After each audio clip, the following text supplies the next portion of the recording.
that it would be worthwhile, just in terms of this being a policy, to include what the statute says for likely to result in serious harm. If you don't have that language, I assume you do, but if you don't, I can just email it to you tomorrow. It's right from section 941. But I think it says in plain language. Then I had a question in policy, in the paragraph policy, where it says, if an emotionally disturbed person is not dangerous, the person should be contained until assistance arrives. I didn't know what you meant by contained. Contained, I just didn't know what that meant. And I was wondering if maybe it should be more specific or something. Anybody else getting that strange background noise? I am. Nikki, maybe I was wrong. That's not my background noise. I have teenagers, not small children. Okay, sorry. And then, Chief, I have a couple of comments on procedure. I should just keep talking then. So Yes, go ahead. one, A, B, C, and D. In terms of, this is information evaluating the situation. I thought that one of the first things, which you say for ensure the security of any firearm. I think an opening thing, which I'm sure the police officers do, is assess whether there is a firearm there, or the person has access to a firearm. Similarly in number 2, take into account their past experiences with the subject or the statement of others. And what I would add, which again, I can email you if you like, was particularly with respect to prior acts of serious physical harm to themselves or others, and prior acts of using any weapon or dangerous instrument, do so. Because those, they're the leading factors, the leading indicia of likelihood of it happening again. And then my final comment on this is paragraph 13. I also didn't really understand what was meant there.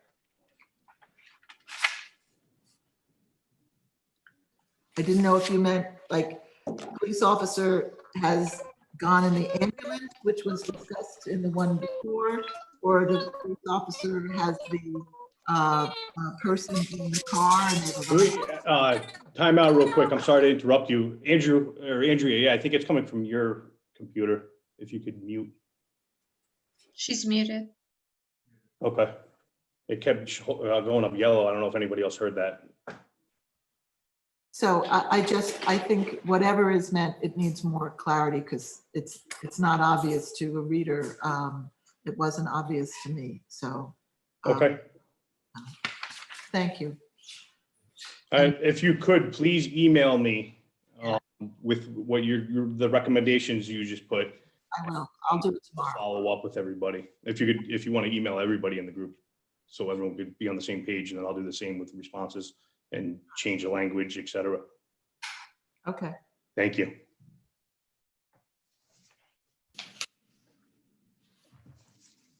Do we have anybody else regarding mentally or emotionally disturbed persons? Yeah, I'll just piggyback on that. In looking at the policy, which I agree with the suggested changes, that's all fine. It's talking about under procedure evaluating the situation, which led me to wonder, is there a way to get more effective tools? And then I did a little research and I forwarded on an article to the chief, which has been forwarded. Just to introduce it, there's an organization, CIT International. It's apparently 1,000 programs in the world. And the article is Crisis Intervention Team Model of Police Response to Mental Health Crises.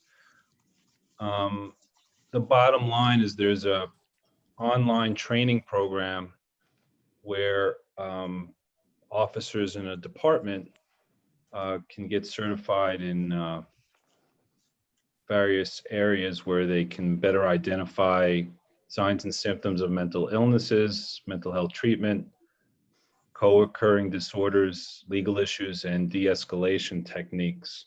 So you can also have training for dispatchers to better identify mental health disturbance calls, and what they call CIT, that's the entity, are trained to use de-escalation techniques if necessary and assess if referral to services or transport for mental health evaluations appropriate. So the bottom line is there's a course available and materials, it looks like, through this article, which I forwarded, that based upon resources that our people in our department could get some on-point training, which will make them more effective in addressing a call where mental health issues or emotionally disturbed people are at issue. And maybe it's the type of thing that even with having 4 wins, maybe there's some type of collaborative training opportunities that the police can reach out about and try and further the goals of what we're trying to do here, and that's identify these issues and get the appropriate help that people need if it's warranted. Thank you, Richard. I believe Ms. Morrissey is trying to say something. Joel, if you could unmute her, please. So Four Winds has for years offered its services for training, any training that the department would like. It's always been a question of officers' schedules and whether,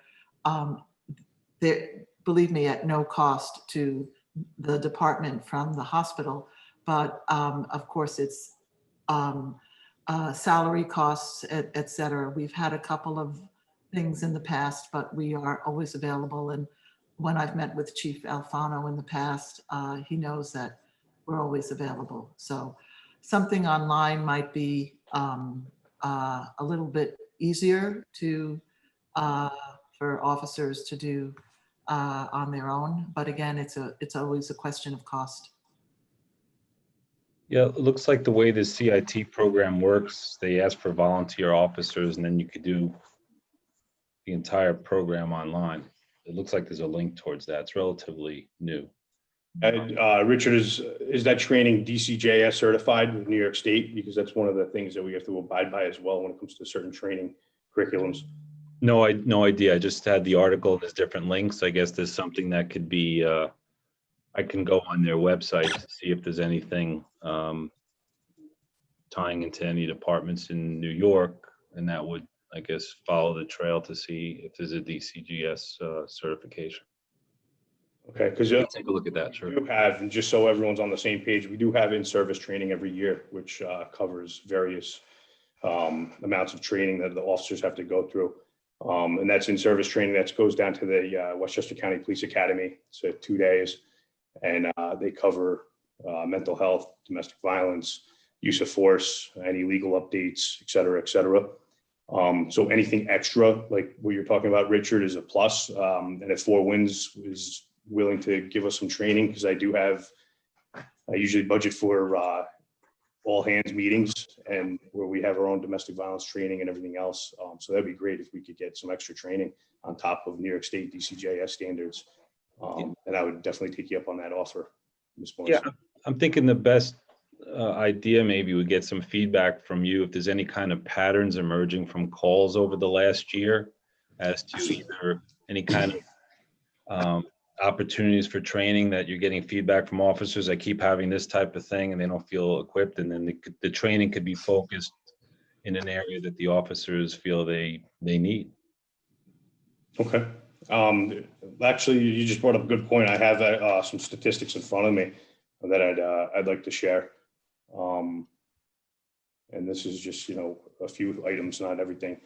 But for 2020, let's go right into it. To 2020 for domestics, we've had 36 domestics so far up to the end of the month of November.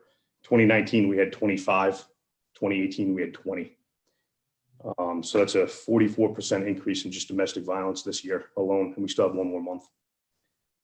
Suicide, which also includes attempted suicide. 2020, we have 8. 2019, we had 5. 2018, we had 2. It's a 60% increase. Mental health. 2020, we had 34. 2019, we had 18 incidents. 2018, we had 12. And an 88% increase. I also just put in there calls to 4 wins, which could just be various calls to 4 wins. So far this year, we've had 50. Last year, we had 39, and in 2018, we had 35. Overdoses, I have 12 for the year. 2019, we had 6, so a 100% increase in overdoses. 2018, we had 4. Harassment, aggravated harassment included, we had a 110% increase. 2020, we had 40 incidents. 2019, 19. 2018, 28. So Just to get an idea overall, Chief, what's the total number of calls to date? I know you're given all this. I don't have that in front of me, Okay, but that's an easy one. I could get that. yeah, just, Chief, oh, I'm sorry, Mr. Siciliano has a question. He's been raising his hand. Appreciate it. I was just trying to piggyback on that. As I'm looking at this, and maybe I'm wrong, but it would appear that the procedure would be the same as to whether or not the individual is 18 or older or 18 or below. And I'm just wondering, in the context of this conversation, is there anything that the committee should be considering in terms of who should accompany this call if it's known that it's a minor?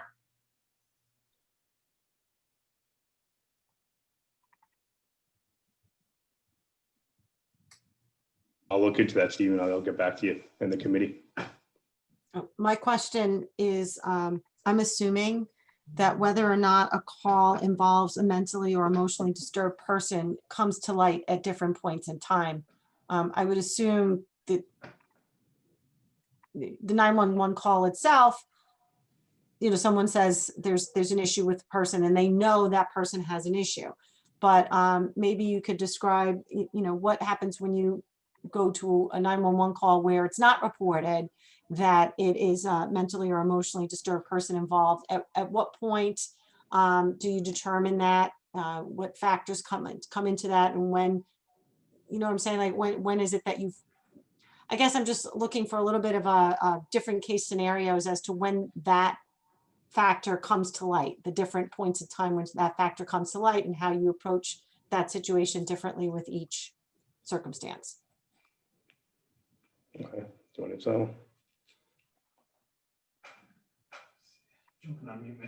Joel, can you unmute the sergeant, please?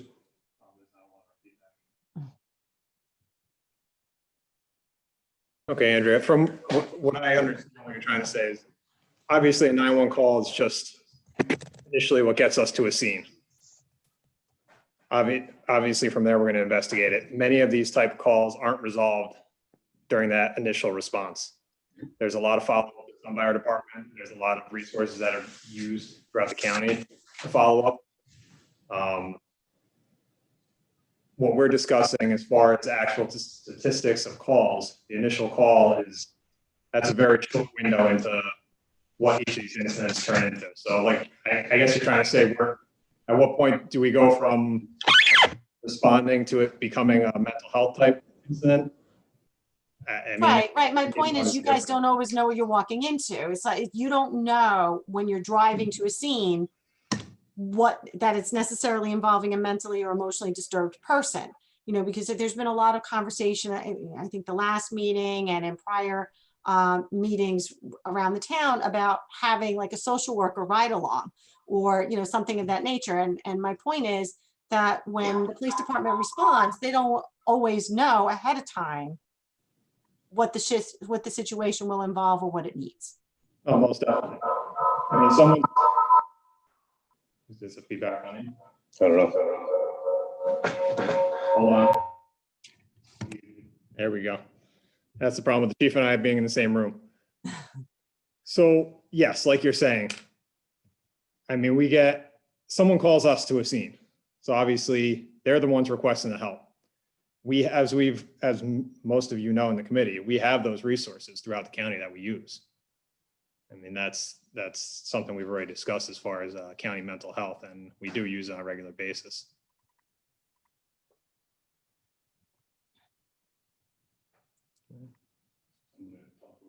Yeah, I have a list in front of me. Let's wait for you. Muted.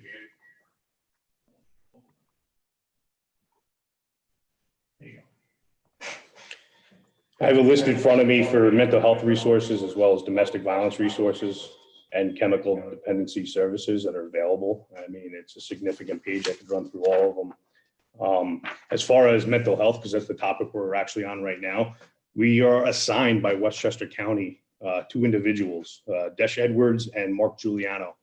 And the number one contact is Desh Edwards. So these are 24/7 contacts that we could contact them out on the scene.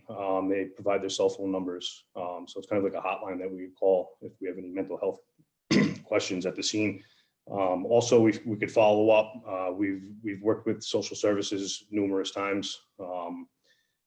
I know the sergeant recently had a social service worker meet us at headquarters, took the lady out to the scene and sat down with the individual and went over their options. They spent over an hour sitting on the couch talking with that individual, and that's with the social worker. So it happened. It's already happening.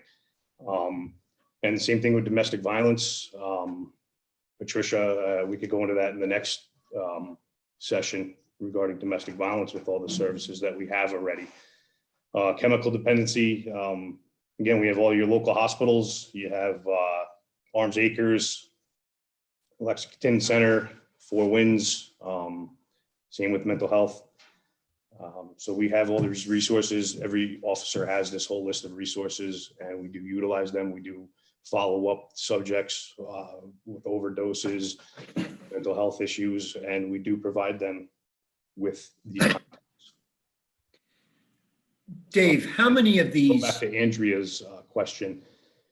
A lot of EDP calls come in as a domestic. So we will reevaluate them, reclassify them as a mental health incident. And then, because the problem is that a lot of your domestic violence are mandatory arrests. So we will reclassify them as a mental health incident to get the person help and not just arrested.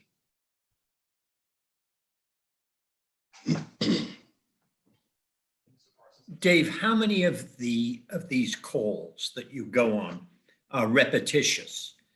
I mean, Parsons, can you just start over? You're coming in all echoed on mine. sorry, There you go. how many of these calls are repetitious? I could imagine somebody with a mental health problem that the calls are fairly frequent about the same individual. There's a small percentage, and of course, we really definitely repeat customers. Was everyone able to hear Andrew in the background through my computer? Could Okay. you repeat it? 2019 and 2018, I feel like you had a lot of the repeat customers. This year, probably with the COVID and everything else going on in 2020, there's definitely a lot more new faces. Okay. But that's our use of the county resources is to combat that repeat customers, try to get the help that they need. So we aren't returning to the same person over and over again, trying to actually resolve their situation. So the county resources are pretty successful. Absolutely. Oh, yes. Even the outside resources as well. Some people. But that's worthwhile noting is that, they do manage to resolve a certain number of these. Absolutely.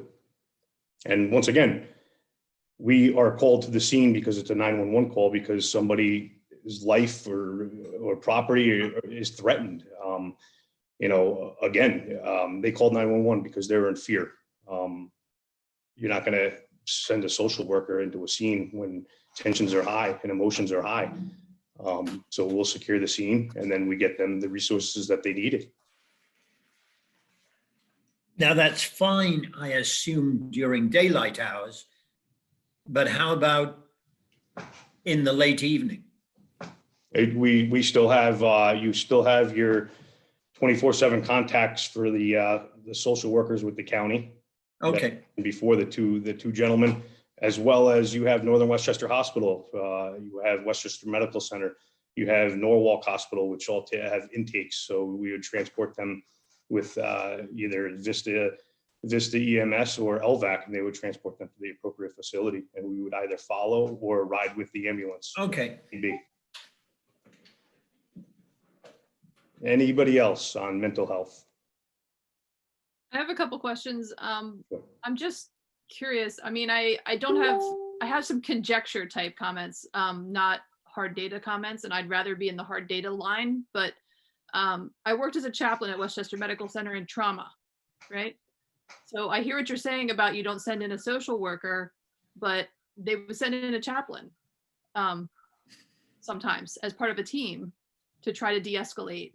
You know, I had to take de-escalation training as part of my chaplaincy training there. And they did have social workers on staff, you know, in the behavioral health unit. So I guess I'm just throwing the question out there as to, you know, it's not always the situation that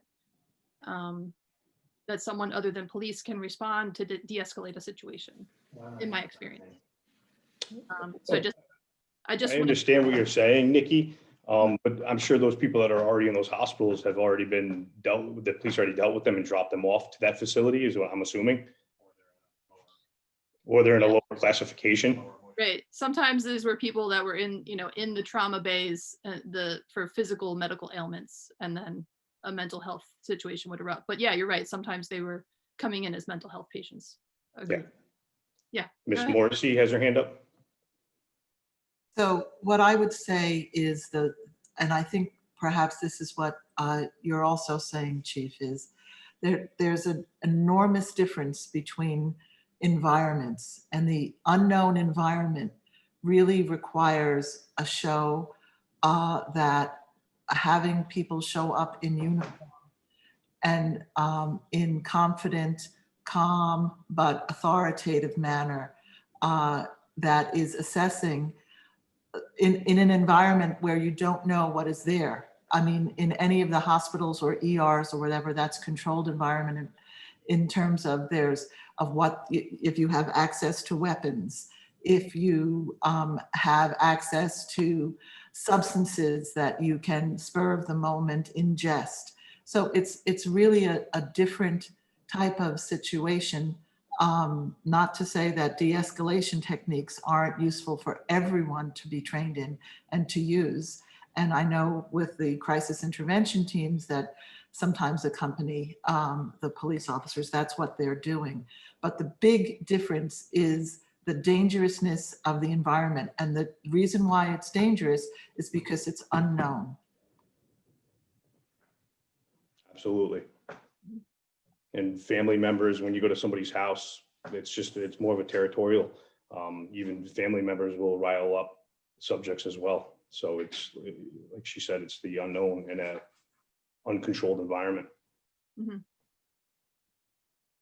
I hear you. I understand the difference that context gives the situation. So I hear you. My other question has to do with going back to the document itself. I'm just wondering if there's, maybe I'm missing it, but I'm just wondering if there are statements aimed at making sure that part of the procedure is that the safety of the individual for whom the call is for is being guarded. I mean, there's statements about everyone's safety, but it seems to me that maybe paramount in the response would be making sure that the individual, him or herself, is safe. I just don't see that mentioned. And I might be missing it because A lot I of think different- that we was could just part of change- what Moira brought up earlier in the policy about if an emotionally disturbed person is not dangerous, the person should be contained. Perhaps that's the part under which needs to be elaborated on, as Moira suggested. That would answer that. I guess I'm just seconding what Moira said then. I guess one follow-up on the document. The last paragraph is talking about preparation of an incident report. And is there any practice where once an incident report is prepared, does that generate follow-up or trying to coordinate services if it's applicable, or any kind of specific action once the incident report is generated in a mental health scenario? That would, a supervisor would follow up with this, with the incidents, every incident, whether it's a simple mailbox being hit by a baseball bat to, I mean, everything. We follow up with everything. We review the incident reports and then make the determination from there.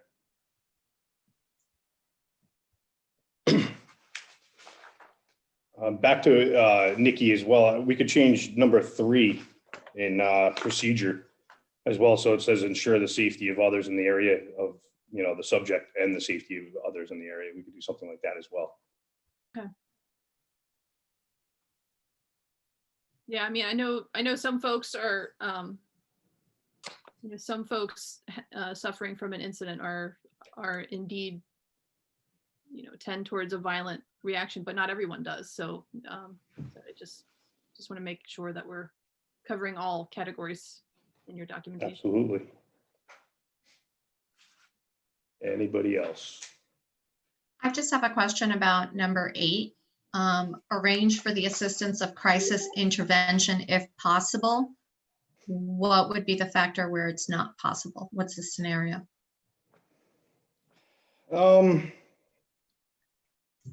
So say it happens at, 2 a.m. and these subjects are unable to be reached at that specific time.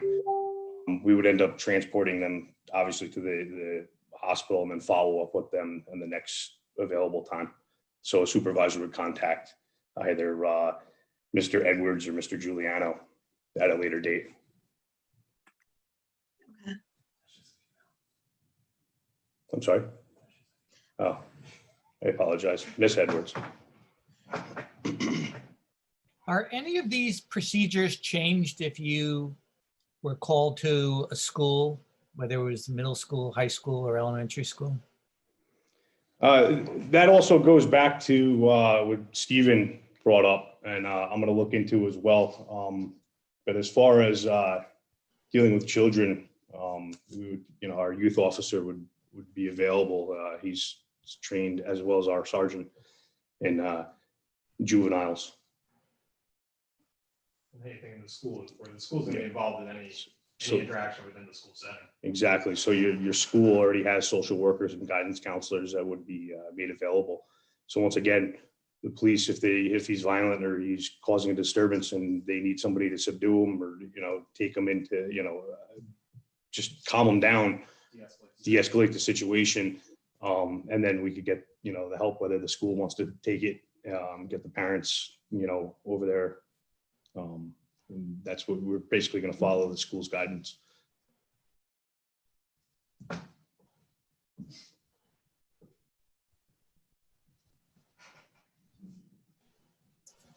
Anybody? Nope. All right, so,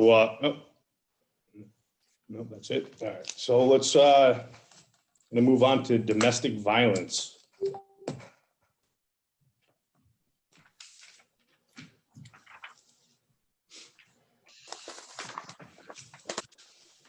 So just a moment here.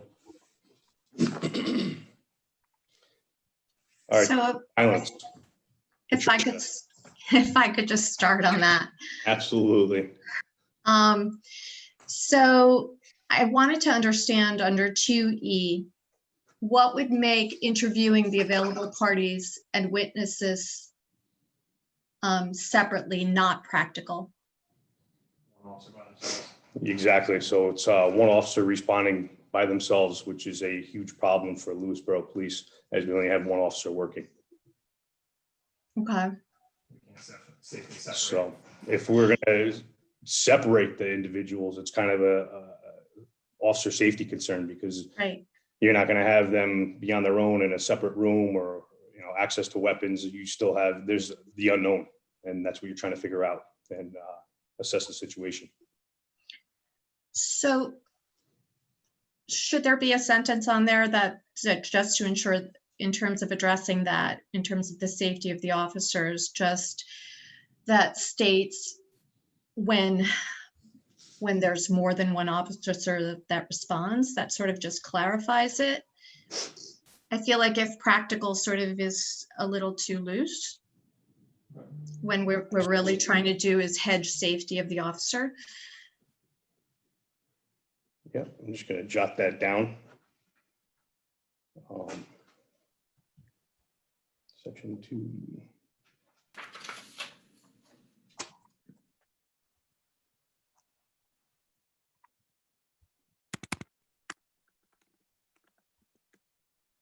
So separate if 2 officers are available. Right. And then, does anybody else have it, before I take you to another section, does anybody else have anything for that section, sworn members? I just had one question on the definitions. The members of the same family or household. It doesn't seem to incorporate roommates in a home.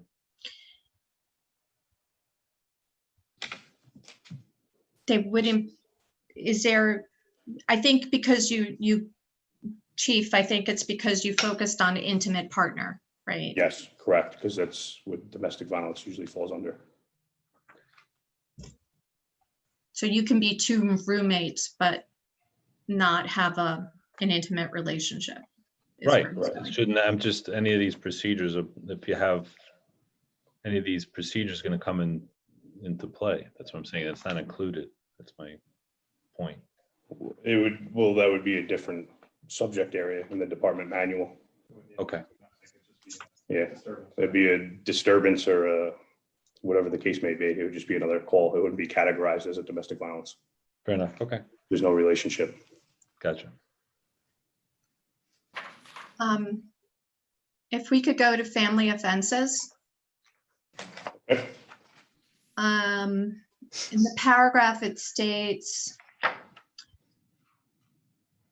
sworn members making arrests for certain designated family offenses involving members of the same family or household shall advise complainants that they may choose to have such offenses prosecuted in either or both the family and criminal courts. I think you just need a little bit more clarification there. First of all, in the description prior, they did not have to be members of the same family or household. They could have been past intimate partners. And also with regard to referring to such offenses can be prosecuted in either or both, I think maybe some clarification as to the family court system. It's not a prosecution. Okay. Patricia, are you able to email me this tomorrow with your recommendations? Just so I don't Sure. just down and waste everybody's time tonight. Yeah, Okay, thank you. no problem. And basically what you're stating, a person has, they can either go to criminal court or family court. Or both. Or both. So if there's a domestic violence and you can't, an officer doesn't want to attempt to influence the choice of court either. Right. Quick question about disorderly conduct. It's in the family offenses, does need not be in a public place. I thought that was not one of the elements that for disorderly conduct, doesn't have a third person have to hear it or something? Yes, so domestic violence kind of changes the statute for disorderly conduct offenses. Okay. Because usually a normal disorderly conduct, a police officer would have to witness. As in domestic violence, you wouldn't have to witness it. Okay. And I just have a question too. What if, when you talk about arrest considerations, is it ever a consideration whether there was a past order of protection or criminal order of protection between the same two parties? Absolutely. I didn't put that in there because sometimes you just don't have that knowledge. But is there something that a responding officer could do to check or see so that like a potential arrest is not skipped? I mean, it's tough. Once again, we have one officer responding, so we don't have a dispatcher. Our dispatch is down in Hawthorne. So we do have e-justice capabilities. However, you're not going to leave the people alone while you go out to your car to check on your computer. Right. So it's, once again, the need for two officers working at all times. And there is a section on considerations of orders of protection when known, I think, Yes. 13, 14. 13 and 14 order of protection considerations. Yeah. Because a lot of times you'll go and they'll say they have, you know, they have an order of protection, but they don't have it with them, a copy of it, which they should have at all times. Right. Further down in there, I believe it's number 11. When arresting suspects in domestic incidents, advise the victims that they could be released at any time without notice to them. Somewhere in here, do we also, I see that you tell them you're doing it so that they can take safety precautions, but at what point are you putting them in contact with resources for that? Every domestic violence call our officers go to, we put them in touch with the resources. And that, Okay. I mean, I could go down the list if you want. It's a very lengthy Yep. list, and I'm sure you're aware I'm of. sure. Yeah. It's also on the domestic violence form as well. You're giving them the copy, and it has all the resources. So it's verbal and in By written form. initiatives. I'm sorry, Andrea, I cut you off. It's verbal and in written form. Correct. And we also do a lethality check, which is new to the county. It's countywide now. Let me just find that. And we've been doing it for a number of years, Pound Ridge, North Salem, Somers, and state police here. They respond to these 4 towns. And Chief Ryan out of Pound Ridge has really been taking the initiative on this as well as Hope Store and everyone else. Basically, it's a Northern Westchester risk reduction team. It started with Bedford, Lewisboro, North Salem, Pound Ridge, Somers, and the state police. And you go through a series of questions. There's 12 questions. And if they answer yes to any of the questions of 1, 2, or 3, it automatically triggers a referral to the domestic violence liaison office. And currently they have 24/7 call lap line. So once again, domestic violence, if you have any, if you have any, if this triggers a question, you're going to contact the phone, call this number, and you're going to put the victim on with a social worker. And they're going to talk to them and provide them with guidance from there. As well as, questions 4 through 12, if any positive responses to 4 of the questions will also trigger the same referral to that 24/7 monitored lap line. And then they have a flow chart that they go through. So the victim talks to the Westchester Medical Center lap line advocate, and then that advocate provides immediate safety planning to the victim, whether it's shelter or housing referrals are given. You have Westchester domestic violence shelters, domestic and social services shelters, housing, emergency housing. You also have advocate emails, intake form to the domestic violence service provider. And then they also put him in charge of office for women as well, who provides lawyers and other assistance financially, et cetera. So there's a lot of resources out there when it comes to domestic violence as well as mental health. Is there a line that you think would be appropriate to include in your procedure that certain, at some point indicating that a lap should be done? Yes, so at the section, number 24, it'll say the appropriate forms and reports may be appropriate. Northern Westchester Risk Reduction Team, Okay. domestic violence lethality screening. And again, the officers are all trained in this yearly. So I don't want to spend, another page or two outlining exactly what they have to do when they're trained in this yearly. Right. It's just repetitive. It's all on the form. And it's all in the form as well, that they're required to fill out as per chief's order. Dave, quick question. Yes, Ron. Most of both of these topics are things that we aren't going to cure with a 911 call, whether mental illness or domestic abuse. But certainly just on the topic of domestic abuse, do you keep, Peter referred to earlier, the repetitious calls. In domestic abuse, there are several things I could say.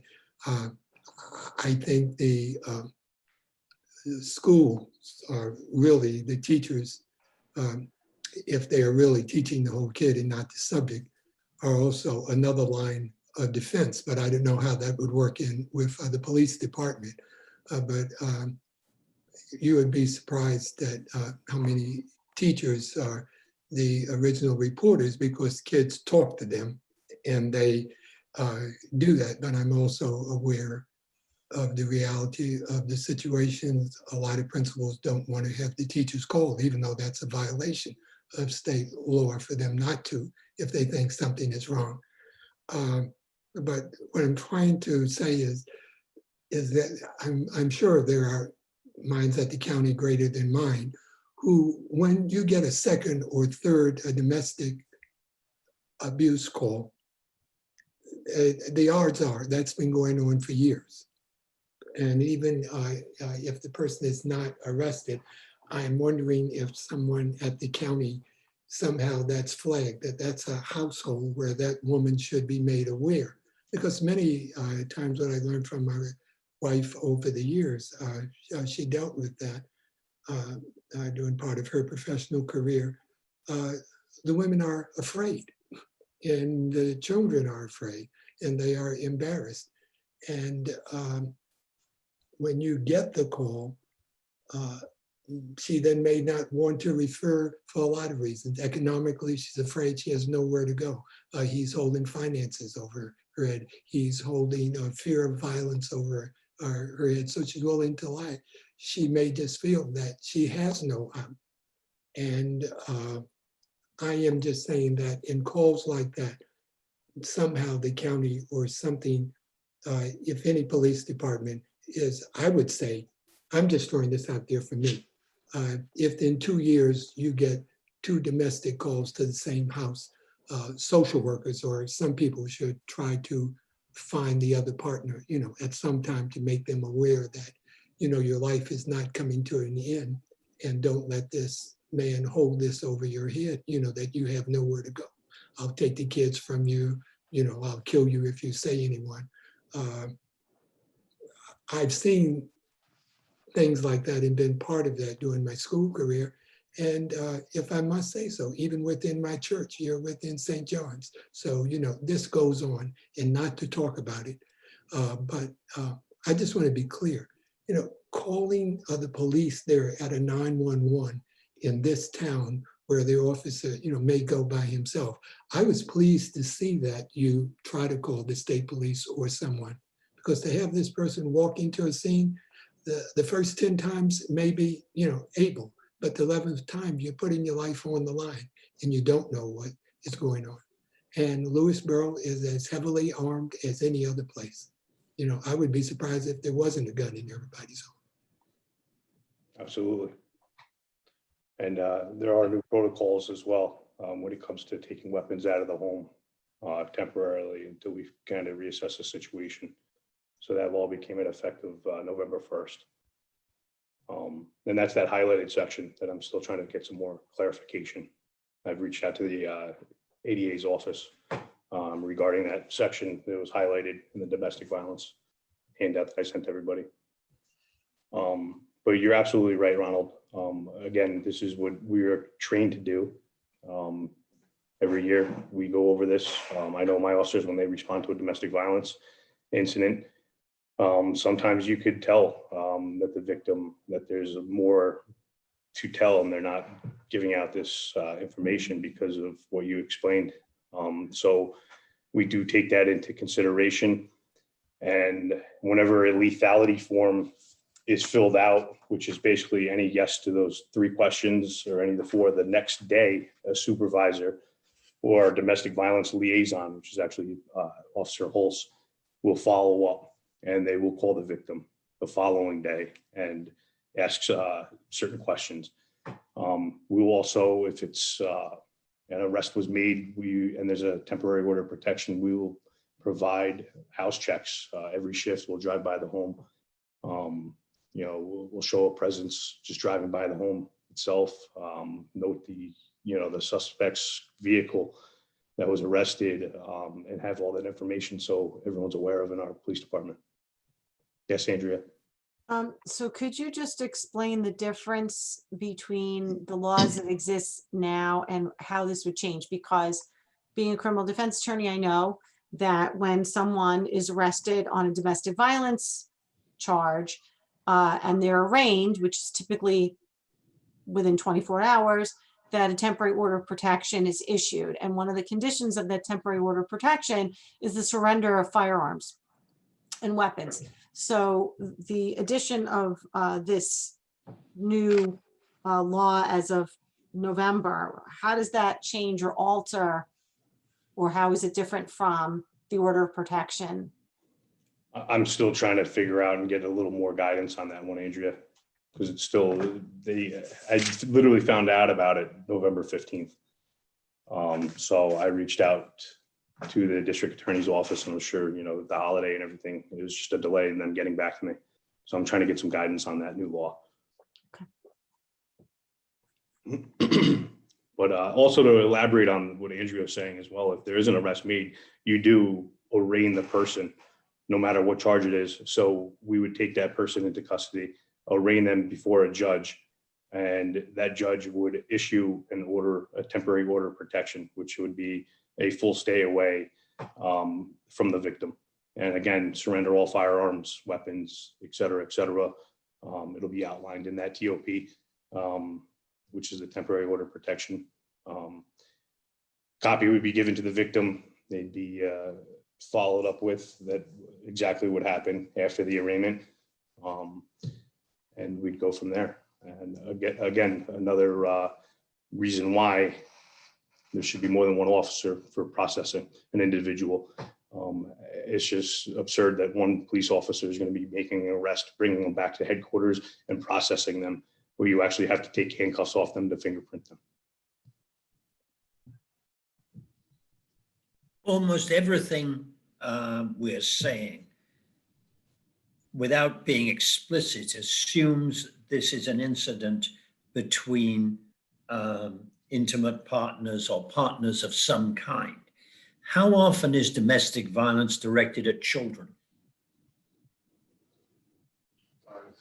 I don't know exactly what you're getting at, Mr. Parsons. Well, parents beating up a kid. It'd be more Child abuse. That's child abuse rather than domestic abuse? Correct. Okay. I think if it was the other way around, where you have a child assaulting a parent or a caregiver, then it would fall under the domestic violence umbrella. All right. Yeah, we'll get call. I mean, we've had some calls where it's borderline domestic violence with children and parents. For example, my son won't do his homework, and then it turns into some verbal argument. Or, I want to go out tonight, or one of those incidents where, you know, the child or the parent would call 911 for guidance. Okay. Yes, Nikki. Chief, I just want to go back a little bit in discussion. You were talking about filing the lethality screening report. And you mentioned that that would be in the context of submitting a bunch of other forms or reports, and that's all part of training. I just was a little hazy on what does that mean? Like, what kind of training are you talking about, and how does it determine which forms need to be filled out? I guess it seems like So every year we have your typical in-service training, and you know, we go above and beyond too, that are the New York State standards from Department of Criminal Justice. And the forms that would be filled out would be, if it's a domestic violence, you would fill out a domestic incident report, which is a New York State mandate. And that form actually gets filed with New York State. So a copy goes up to Albany, and then a copy gets given to the victim, and the copy also stays in our headquarters as well. And then if any of these domestic violence incidents that we go to on the scene actually turn up to be a little more serious, then we fill out this lethality form. And I'll give you an example. The 3 questions that'll trigger the lethality form is, has he/she ever used a weapon against you or threatened you with a weapon? And it'd be yes, no, non-applicable. Number 2 would be, has he/she ever threatened to kill you or your children? Number 3 would be, do you think he/she might try to kill you? And if any questions or any answers that are yes to those 3 questions will automatically trigger us to contact the hotline for Hope Store Client Hotline, actually, which is the county now. I'm sorry, I changed to the county form. So we would contact a social worker who would actually get on the phone with the victim if they choose to get on the phone, and they will talk to them in significant detail on how to get them help, a safe place to stay for the night, etc. And then there's questions 4 through 12. If they answer yes to any 4 of those questions, which I'll run through right now. Number 4, does he or she have a gun, or can he or she get easily? Number 5, has he or she ever tried to choke you or obstructed your breathing? Number 6, is he/she violently or constantly jealous, or does he/she control most of your daily activities? Number 7, have you left him/her or separated after living together or being married? Number 8, is he/she unemployed? Number 9, has he/she ever tried to kill himself or herself? Number 10, do you have a child that he/she knows is not his/hers? Number 11, does he or she follow or spy on you or leave threatening messages? Number 12, is there anything else that worries you about your safety? If yes, what worries you? So any 4 of those questions, if there's a yes, that'll trigger the same referral. So the training details of how to go through this are somewhere else, right? They're not. Yeah, that's given yearly to all my officers at all hands department meeting. Okay. That's what we go for any updates. Yeah, and then any legal updates throughout the year, I usually have about 4 or 5 all hands department meetings spread out through the year. Legal updates, changes in laws, everything. If there's a domestic, it's a little bit on side point. If there's a domestic call and 911 or otherwise, and then the person who called calls back and says everything's okay, that's still a mandatory. You have to go in person and check that out, regardless of the follow-up Correct, on that, right? Yeah, if there's a 911 hang up, we're still showing up to that call. Okay. Regardless. David, one just point of clarification there on those 12 questions. Would there ever be a situation where just one officer is responding? You can't separate them at that point. So what would you wait until the state police or some other person showed up? Or ask those questions in front of the 2 of them? You could actually, it's a form that we carry, so we would actually hand the person the form. If it came down to that, so they could fill it out themselves if the other person could hear you. But it's just, Ron, it all comes down to the situation, and each scenario is different. I mean, Yeah, that's it. you know, you could do it's easy to read people, or, you know, sometimes you could, you know, keep the subject, you know, in the other room.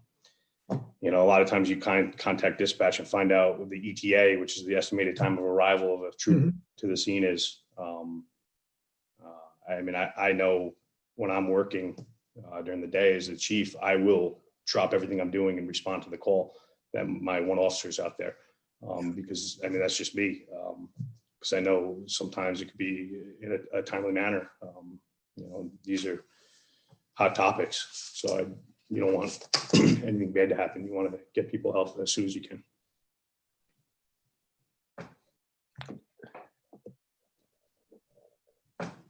Anybody else? No? Mr. Parsons, it looks like this pretty much wraps it up. Yep.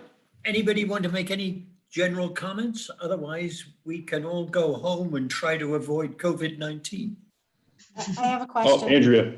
Sorry, the last meeting, we talked about if any of us had any comments or suggestions with regard to language, that we were to email the entire committee so that we could all look at it and have an opportunity to discuss it. I didn't receive any emails. I just wanted to make sure I didn't miss anything because there was a lot of talk about language last time. So I just want to make sure I didn't miss anybody's email. Just to follow up with that as well, I never received any emails from anybody as well, other than Patricia with one email. But there's more of a question. I'm guilty. I'll send mine tomorrow. Oh. I appreciate it. And again, if Patricia, Moria, if you could please email me those inputs. I believe Mr. Stephen, regarding the 18-year-olds, I have that written down, 18 and under. And I'll do my homework and get back to everybody. And hopefully I could get an answer on this, the new law that was effective November 1st regarding the weapons and everything. I just have one more comment, and it was Sure. something that came up at the last town board meeting. And it's something that I think people need to understand, and I think was also touched upon by Jen Castellano, is that at the level of town government, town government doesn't have the authority to start its own Department of Social Services. It's not at the level of town government.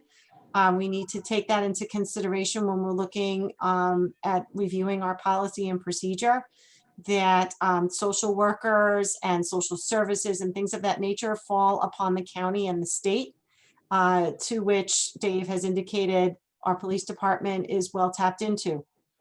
So I think that as far as the public is concerned, when they're observing these meetings, and I'm sure many of them will follow up, perhaps with comments to the committee or to the supervisor or to you, Dave, that they should keep that in mind, that that's something that as a town is not within our realm of control, so to speak. So, you know, when we talk about the idea of sending out social workers on police calls and things of that nature, it's not something that works on the level of town government. It's only works in coordination with the county.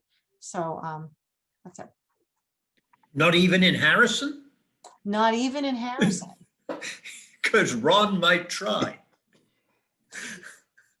Harrison has a food pantry, unlike any other town in the state. All but they right. do not have a Department of Social Services.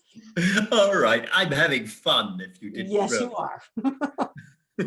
Is that just like, is that a legal thing or that's just a practice tradition kind of thing? Just The curious. breakdown of government. So when you look to the levels of government and what each level of government is tasked to do, that is not a town government thing. There's no Department of Social Services within the town. It may be a city thing like New York City, but not a town, not a village.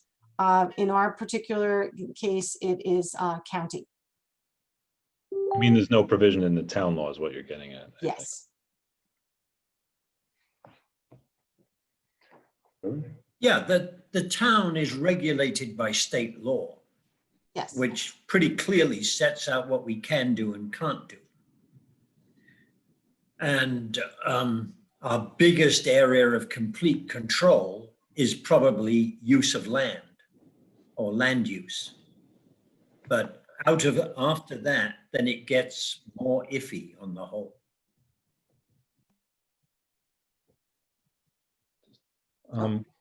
Unrelated. Linda, Mara, did you want to speak? Moira? I was just saying good night. Oh, okay. Thank you. Night, everybody. Good night, and thank you all very much. Good night. Thank you. Right.